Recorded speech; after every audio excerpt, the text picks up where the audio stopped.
Heavenly Father, I thank you for this pageant and the fellowship you granted us. I ask that, win or lose, you stay with us through it all. I have no doubt in my mind that we are all beautiful. For your words say, we are fearfully and wonderfully made.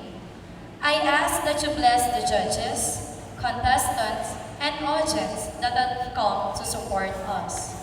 Bless each and every person here today.